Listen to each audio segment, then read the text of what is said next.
Hello and welcome to Realistic UPSC Aspirant. Today in this video we will be discussing one of the most demanded topic on my channel, on my YouTube, on not my YouTube but on YouTube as well. तो topic क्या है? Topic है UPSC syllabus को कैसे decode करते हैं, how to decode UPSC syllabus. ठीक है, आज हम लोग इस वीडियो में क्या बात करेंगे कि डिकोड क्यों करना है। सबसे पहला क्वेश्चन कि वाई टू डिकोड, कुछ और रीज़न भी बताऊंगा मैं आपको, ठीक है, जो एडवांस लेवल के हैं, जो शायद आपको नहीं पता। तो क्यों डिकोड करना है पहला। दूसरा, कहाँ से करना है।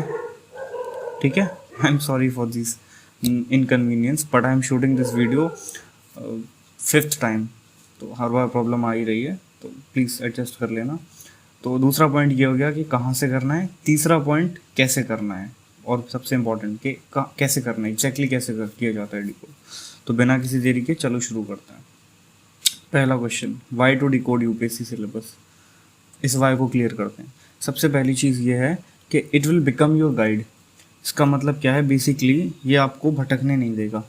बेसिकली क्वेश्चन पॉइंट नंबर 2 से रिलेटेड है कि क्या होगा, क्वेश्चन जितने भी आने वाले हैं आपके एक्चुअल पेपर्स में, प्रीलिम्स में और मेंस में, बहुत हद तक आपके सिलेबस से ही डायरेक्टली आएंगे, जो आपने डिकोड किया होगा। स्पेशली मेंस में तो आएंगे ही आएंगे। तो इस वजह से इसको डिकोड करना बहुत ज़्यादा इंपॉर्टेंट है। ठीक है, और सही से डिकोड करोगे तो सबसे ज़्यादा क्वेश्चन आपके सिलेबस से ही आएंगे। थर्ड पॉइंट आता है, it will help you in predicting questions. बहुत इंपॉर्टेंट है। सोचो अगर ऐसा हो कि आप पेपर लिख रहे हो, आपको क्वेश्चन पेपर मिले मेंस का, और आप खोल के देखो और आप कहोगे यार 20 क्वेश्चन में से 10 क्वेश्चन तो मेरे सिलेबस से हैं डायरेक्टली, तो कितना रिलीव फील होगा आपको। और ऐसा ही होता है अगर आपने सही से सिलेबस को डिकोड किया हुआ है तो ठीक है, ये आपको हेल्प करेगा प्रेडिक्ट करने में क्वेश्चन। आप कैसे प्रेडिक्ट करोगे एग्जैक्टली, जब सिलेबस को डिकोडिंग बताएंगे ना, तब आपको समझ में आ जाएगा कैसे प्रेडिक्ट कर सकते हो। बिकॉज हमने ये 2-3 साल से हम कर रहे हैं और हम हर बार प्रेडिक्ट कर सकते हैं, एग्जाम को, पेपर को प्रेडिक्ट कर पाते हैं इस पर्टिकुलर क्वेश्चन को। नेक्स्ट पॉइंट पे आते हैं, you will be able to make perfect notes. इसका मतलब क्या है? इसका मतलब सिंपल सा है कि भाई जितने अच्छे आपका सिलेबस डिकोडेड होगा उतने अच्छे आपके नोट्स बनेंगे, मतलब एक्सपेक्टेड लाइंस पे नोट्स बनेंगे, और जितने ही अच्छे नोट्स बनेंगे उतना ही अच्छे आप आंसर लिख पाओगे। तो परफेक्ट नोट्स मतलब परफेक्ट आंसर। तो सारी चीज़ें इंटर रिलेटेड होती हैं, चेन रिएक्शन होता है basically.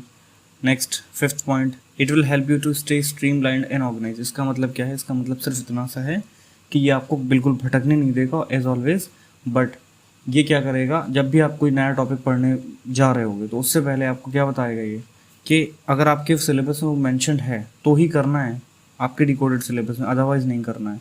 Exception is the rule. ठीक है, तो ऑर्गेनाइज रहोगे आप, भटकोगे नहीं, बहुत ही कम भटकोगे। ठीक है, प्लस लास्ट पॉइंट सबसे इम्पोर्टेंट शायद वो ये है कि आप अपनी प्रिपरेशन को ट्रैक कर पाओगे। आप पता कर पाओगे कि भाई 50% प्रिपरेशन हो गई या 80% हो गई। 90% ज़्यादा कभी प्रिपरेशन हो भी नहीं पाएगी आपकी। ठीक है, किसी की नहीं हो पाती। तो हमें अपनी प्रिपरेशन को ट्रैक कर पाएंगे, अपने सब्जेक्ट को, अपने टॉपिक को, कि अगर पॉलिटी हो गया तो पॉलिटी में कितना हो गया, 100% पॉलिटी हो गया है, 80% ऐसे 50% हुआ है, तो एग्जैक्टली ट्राई कैसे करना है वो कर पाएंगे। अब हम लोग आते हैं भाई कहाँ से करना है। ये वाला पॉइंट बहुत इंपॉर्टेंट होने वाला है, बिकॉज इससे ही रिलेटेड है कैसे करना है। इन सारी चीज़ों को बहुत अच्छे से समझना। पहला सोर्स हम लोग का क्या होगा, यूपीएससी का ऑफिशियल जो सिलेबस है, जो उसने दिया हुआ है। ठीक है, अब ये डिसेंट्रलाइज नहीं है, बहुत ऊपर का बेसिक वीक सिलेबस है। Everything under the sun is syllabus is under the sun is syllabus of UPSC, ऐसा कुछ कहा जाता है। बिकॉज इस सिलेबस को देखें तो ऐसा ही लगता है। ठीक, तो इसको भी रख लेना है, वेग वाले को। दूसरा, हमें किसी एक को रखना है, दृष्टि आईएएस के सिलेबस को, जिनकी ऑफिशियल वेबसाइट पर पढ़ा है, आप जाके चेक करो। दृष्टि आईएएस जीएस सिलेबस आपको मिल जाएगा, हिंदी इंग्लिश दोनों में, वो रख सकते हो आप। बायजूस भी रख सकते हो, बायजूस ने भी डाला हुआ है शायद, जीएस स्कोर ने भी शायद डाला हुआ है। मैंने अपने लिए दृष्टि आईएएस का यूज़ किया था, तो मैं इसके बारे में बता पाऊँगा आपको। और इस वीडियो में हम लोग आगे भी दृष्टि आईएएस के बारे में बात करेंगे। ठीक है, नेक्स्ट हम लोग बात करते हैं पॉइंट नंबर 3 की, यूपीएससी पीवाईक्यूज। तीसरा आपका सोर्स क्या होगा, दृष्टि का सिलेबस हो गया, यूपीएससी का ऑफिशियल सिलेबस हो गया। थर्ड सोर्स क्या होगा हमारा, यूपीएससी के पीवाईक्यूज। सबसे इंपॉर्टेंट, ये इकलौते आपके ऐसी गाइड बनेंगे जो सबसे ज़्यादा जेन्युइन होंगे, सबसे ज़्यादा प्योर होंगे, सबसे ज़्यादा एक्सपीरियंस्ड होंगे। ठीक है, प्रीलिम्स और मेंस दोनों के कीवर्ड्स, इन दोनों को आपको एनालाइज करना है। इनके जो कीवर्ड्स निकल के आते हैं उनको अपने सिलेबस में लिखना है एग्जैक्टली उनको।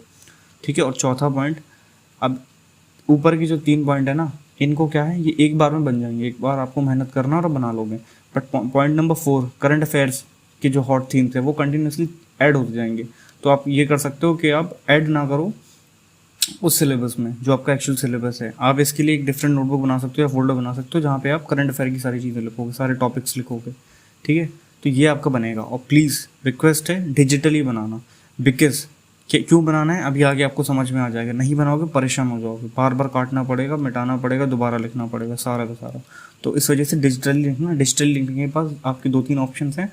आप सबसे बेस्ट ऑप्शन है वन नोट, ठीक है। वन नोट लैपटॉप में भी चल जाता, फ़ोन में भी चल जाता, एंड्रॉयड में भी। तो सिंक बहुत अच्छा है, एप्पल का मुझे नहीं पता चलता या नहीं, ठीक है।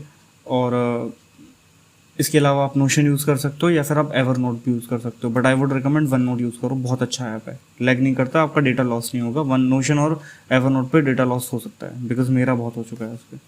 नेक्स्ट हम लोग, ये सारी चीज़ें होंगी, सोर्सेज तो हो गए। अब कैसे करना है वो हम लोग बात करते हैं, इन्हीं सोर्सेज से ही पता चलेगा कैसे करना है, ठीक है। तो स्टार्ट करते हैं।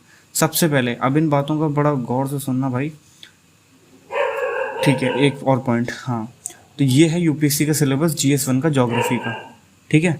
हम इस वीडियो को लास्ट तक कोशिश करेंगे कि आपको ये आ जाए कि इन 4-5 लाइंस के सिलेबस को आप इतने लेवल तक डिकोड करना सीख जाओ। बस ये जो लेवल है डिकोडिंग का, आई जस्ट वांट कि आप इतना लेवल अचीव कर लो, इतने पॉइंट्स को, सिर्फ इतने से पॉइंट्स को इतने पॉइंट्स में ब्रेक डाउन कर पाओ, ताकि आप क्वेश्चंस को प्रेडिक्ट कर पाओ, ठीक है। अब कैसे करोगे आप? सबसे पहली चीज़ करके दिखाएंगे लाइव भी, प्लस आपको समझा देते हैं। पहला काम होगा आपका, जब आप सिलेबस को डिकोड करोगे, आपको दृष्टि का सिलेबस रखना है अपने सामने, किसी का भी, दृष्टि बायजूस इसका भी रखना है, ठीक है। कौन सा सिलेबस होगा? ये सिलेबस होगा, ये है दृष्टि IAS का सिलेबस, ठीक है, ज्योग्राफी का। आपको सबका मिल जाएगा। तो सबसे पहला मान के चलो हम लोग ज्योग्राफी का डिकोड कर रहे हैं, तो हम लोग स्टार्ट करते हैं डिकोड करना। सबसे पहले हमने रखा दृष्टि IAS का सिलेबस, ठीक है। ज्योग्राफी हम लोग डिकोड कर रहे हैं। GS 1, 2, 3, 4 आपको सबको डीमार्केट करना है, सबको डिसेंट्रलाइज करना है। GS 1 में भी सोसाइटी का फिर अलग करो, हिस्ट्री का अलग करो, आर्ट एंड कल्चर का अलग करो, और ज्योग्राफी का अलग करो। ज्योग्राफी के साथ एनवायरनमेंट करो, पॉलिटी के साथ IR करो, गवर्नेंस करो, सोसाइटी करो, सोशल जस्टिस करो। जो इंटर रिलेटेड सब्जेक्ट्स हैं उनको एक साथ करना है, ठीक है। अब हम लोग खैर अपने टॉपिक पे आते हैं, जियोमॉर्फोलॉजी। आपको जैसे अगर आपको ज्योग्राफी करना है, ठीक है, ज्योग्राफी में आपका टॉपिक है, आपने चूज़ किया जियोमॉर्फोलॉजी, बड़ा आपने सब हेडिंग बनाया, एक हेडिंग बनाया, ठीक है। अब आपको दृष्टि का सिलेबस रखना है सामने, और पहले ये लिखा तो है दृष्टि की वेबसाइट पे, बट आप खुद से डिजिटली बनाओ, बिकॉज इसमें बहुत सारी ऐसी चीज़ें हैं जो PYQ में है, बट इसमें मेंशन नहीं है, दृष्टि के सिलेबस में भी। तो हमें सबसे पहले क्या करना है, दृष्टि का सिलेबस रखना है, और इससे जितने भी कीवर्ड्स निकल के आ रहे हैं अपने सिलेबस में लिख लेना है। हम लोग क्या लिखेंगे सबसे पहले? Origin and evolution of earth, हम लोग का पहला पॉइंट लिख लिया हमने, मान के चलो। कहाँ लिख लिया? ये देखो मेरा सिलेबस, ये लिखा। आप पेन कॉपी उठा लो, कोशिश करो लिखने की, एक बार समझ में आएगा आप लिखा कैसे आता है। मेरे पास टैबलेट नहीं है, अदरवाइज मैं खुद लिख के बताता आपको, अभी इस वजह से मैं टिक कर रहा हूँ। तो हमने लिख लिया origin evolution of earth. Next देखते हैं दृष्टि ने क्या लिखा है, इंटीरियर ऑफ अर्थ लिखा है, हमने भी लिख लिया। डिस्ट्रीब्यूशन ऑफ ओशन कॉन्टिनेंट हमने भी लिख लिया होगा, देख लो, interior of earth, distribution of ocean continent. अब हमें क्या करना है, अब हमको बार बार स्लाइड को चेंज नहीं करेंगे, सीधे बताते हैं। Plate tectonic, earthquake and volcanical distribution, rock cycle, geomorphic process, land forms and their evolution, geological time scale. हमने ये सारी चीज़ें लिखनी है सबसे पहले अपने डिजिटल नोट में, जहाँ पे हम लोग नोट्स बना रहे हैं, ठीक है। अब हमें ये देखना है नेक्स्ट हम लोग का काम जो होगा, वो हमने जैसे दृष्टि ने लिखा, हमें आपको ऐसे हम लोग को डिजिटली लिखना है, आपको और हमें, ठीक है। डिजिटली लिखने के बाद हम लोग क्या करेंगे, हम लोग यूपीएससी का सिलेबस फिर से रीड करेंगे, देखेंगे क्या कोई ऐसा पॉइंट तो नहीं है जो छूट गया जो यूपीएससी के ऑफिशियल सिलेबस में है। देखो यहाँ पे important geographical phenomena such as earthquake, tsunami, volcanic activity, cyclone, ठीक है, इन्होंने ये सारी चीज़ें मेंशन करी हुई हैं। इसके अलावा स्केप्स वगैरह है, फ्लोरा एंड फौना है, ठीक है। तो अर्थक्वेक, सुनामी, वोल्केनिक एक्टिविटी, ये मिनिमम 3 चीज़ें होनी चाहिए। तो अर्थक्वेक तो हो गया, सुनामी नहीं लिखा था, सुनामी आगे आएगा, ठीक है। तो अब हमने ये कर लिया, ऑफिशियल सिलेबस भी देख लिया। पॉइंट नंबर 1 क्या कर लिया हमने, दृष्टि का सिलेबस भी देख लिया। पॉइंट नंबर 2 हमने यूपीएससी का ऑफिशियल सिलेबस भी देख लिया, सारे कीवर्ड्स लिख लिए। अब पॉइंट नंबर 3 सबसे इंपॉर्टेंट पॉइंट ये है कि हमें PYQs को देखना है, किसके, जो टॉपिक के अभी हम लोग ने लिखा है उस टॉपिक के। अभी हम लोग जियोमॉर्फोलॉजी कर रहे थे, तो हम लोग आएंगे जियोमॉर्फोलॉजी के सारे क्वेश्चंस रीड करेंगे एक बार, और जो क्वेश्चंस हमें लगेगा जिस पे PYQ आ चुका, बट वो सिलेबस में हमने डायरेक्टली मेंशन नहीं करा कि जिसको हमें तैयार करना है, प्रिपेयर करना है, जिस पे हमें नोट्स बनाने हैं, जिस पे हमें अंडरस्टैंडिंग लेनी है, वो अगर हमने नहीं लिखा है तो हम वो लिखेंगे। जैसे फॉर एग्जाम्पल अभी मैं आपको बता रहा हूँ, इसमें लिखा है सी फ्लोर स्प्रेडिंग, खैर ये आपको आगे मिल जाएगा ओशनोग्राफी में, इसको हम लोग नहीं लिख रहे हैं। नेक्स्ट देखते हैं continental drift theory. Continental drift में क्या है, बेसिकली कॉन्टिनेंट एंड जो ओशन का डिस्ट्रीब्यूशन है उसमें आप पढ़ लोगे, तो ये पॉइंट उसमें ऑलरेडी लिखा है, तो हम इसको नहीं लिखेंगे अपने सिलेबस में, ठीक है, ये ऑलरेडी लिखा हुआ है एक तरीके से। Next, formation of thousands of islands in Indonesian and Philippines archipelago, तो ये नहीं लिखा हम लोगों ने, फॉर्मेशन ऑफ आइलैंड्स कैसे होता है। तो अब हम लोग क्या करेंगे, वापस से अपने डिजिटल सिलेबस पे जाएंगे, अपने वन नोट पे जाएंगे, जहाँ पे हम लोगों ने अर्थक्वेक लिखा था ना, अर्थक्वेक और वोल्केनो, यहाँ पे लिखा है ना डिस्ट्रीब्यूशन, ये डिस्ट्रीब्यूशन की बात हो रही है, इस देखो हमने सेपरेटली भी लिखा हुआ है अर्थक्वेक वोल्केनो। लैंडस्लाइड्स भी लिखा है, और ये देखो लैंडस्लाइड के बाद क्या लिखा है, सुनामी भी लिखा होगा, सुनामी मैंने आगे लिखा होगा आई गेस, जहाँ पे भी सुनामी मैंने ऑलरेडी लिखा हुआ है, ये तो लिखा है, ठीक है, सुनामी लिखा हुआ है। तो ये 4 चीज़ें हैं, यहीं पे मैं डिजिटली लिख रहा है, ठीक है। अगर आप पेन कॉपी पे लिखोगे तो प्रॉब्लम हो जाएगा, आप कहाँ ऐड करोगे, कोई स्पेस ही नहीं बचा, इसी वजह से मैं कह रहा हूँ आप डिजिटली लिखो, बाद में आप भले इसको प्रिंट करवा लो। तो डिजिटली हम लोग क्या करेंगे, लैंडस्लाइड के जस्ट नीचे एंटर दबा के हम लोग क्या कर देंगे, फॉर्मेशन ऑफ आइलैंड्स। अब हम लोग को क्या करना है, जब हम लोग सिलेबस को कवर कर रहे होंगे, हमें पता होगा कि इस पे एक टॉपिक है जो हमें तैयार करना है, कहीं ना कहीं ये शायद PYQ में आया हो या दृष्टि का सिलेबस हो, बट ये UPSC के लिए इंपॉर्टेंट है कीवर्ड। तो फॉर्मेशन ऑफ आइलैंड्स एक ऐसा कीवर्ड हमें मिल गया, ठीक है। अब देखो नेक्स्ट कीवर्ड क्या है, why are world fold mountain system are located on margin of continent, ठीक है। फोल्ड माउंटेन कर लो, माउंटेन कर लो, कीवर्ड क्या हो जाएंगे, mountain, types of mountain, plus why located on margin of continents, ये 3 हम लोग की सब हेडिंग्स हो जाएंगी। फिर अब हम लोग फिर से अपना वन नोट खोलेंगे, फिर से हम लोग वो लिखेंगे कि mountains, type of mountain, why mountains are found on margin of continent, ठीक है, ये लिख लेंगे हम। डिजिटल ही होगा तभी लिख पाओगे अच्छे से, वरना बार बार काटना पड़ेगा। फिर और क्या लिखा है, ब्रिंग आउट द एसोसिएशन, अब दूसरा कीवर्ड लिखेंगे हम उसके जस्ट नीचे, रिलेशन बिटवीन या association between fold mountain, earthquake and volcanoes.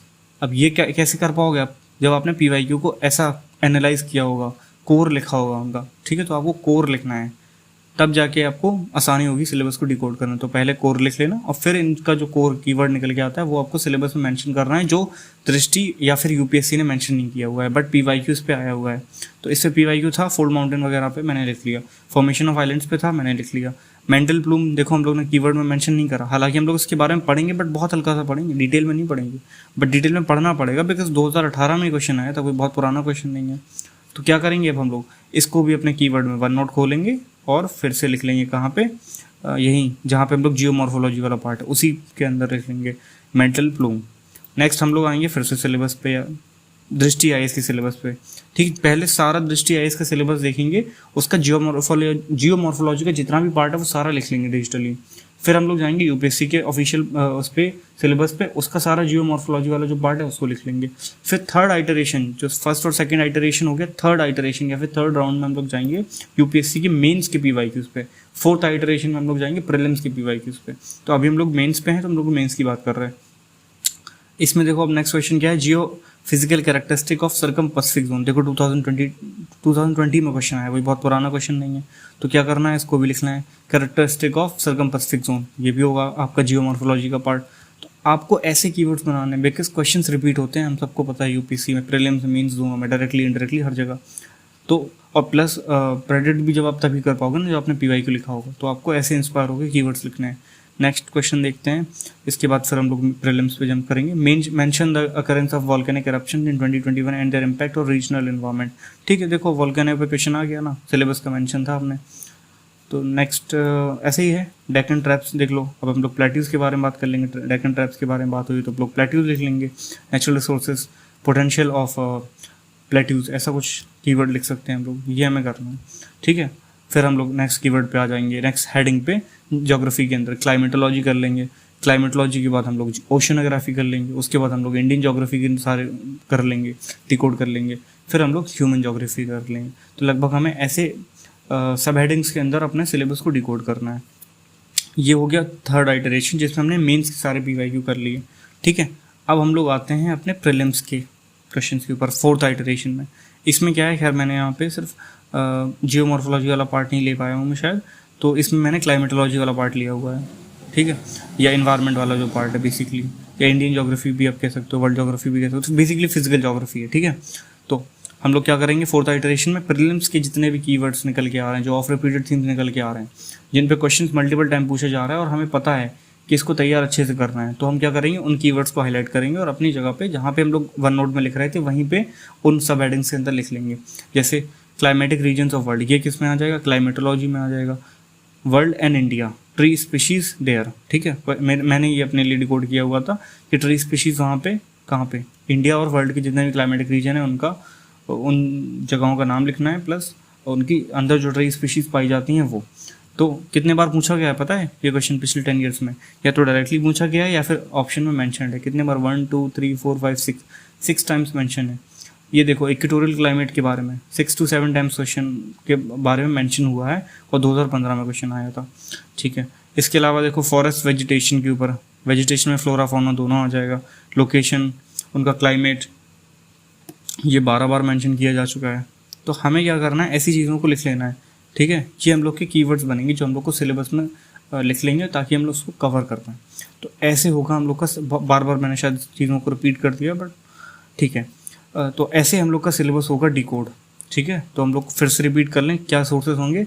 सबसे पहले दृष्टि IAS का सिलेबस, दूसरा यूपीएससी का ऑफिशियल सिलेबस, तीसरा यूपीएससी के मेंस के PYQs, चौथा यूपीएससी के प्रीलिम्स के PYQs, और पांचवा एक और लास्ट पॉइंट, करंट अफेयर की हम लोग बात कर रहे थे ना।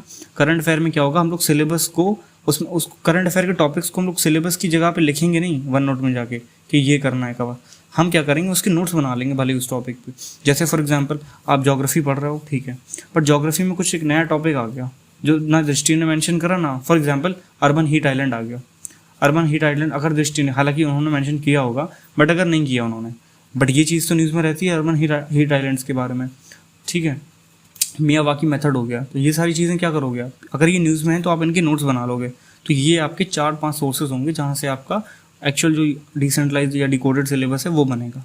और इसको बनाने के बाद ही आप अपनी प्रिपरेशन के लिए आगे बढ़ना, बहुत इंपॉर्टेंट पॉइंट है, बहुत इंपॉर्टेंट लेसन है।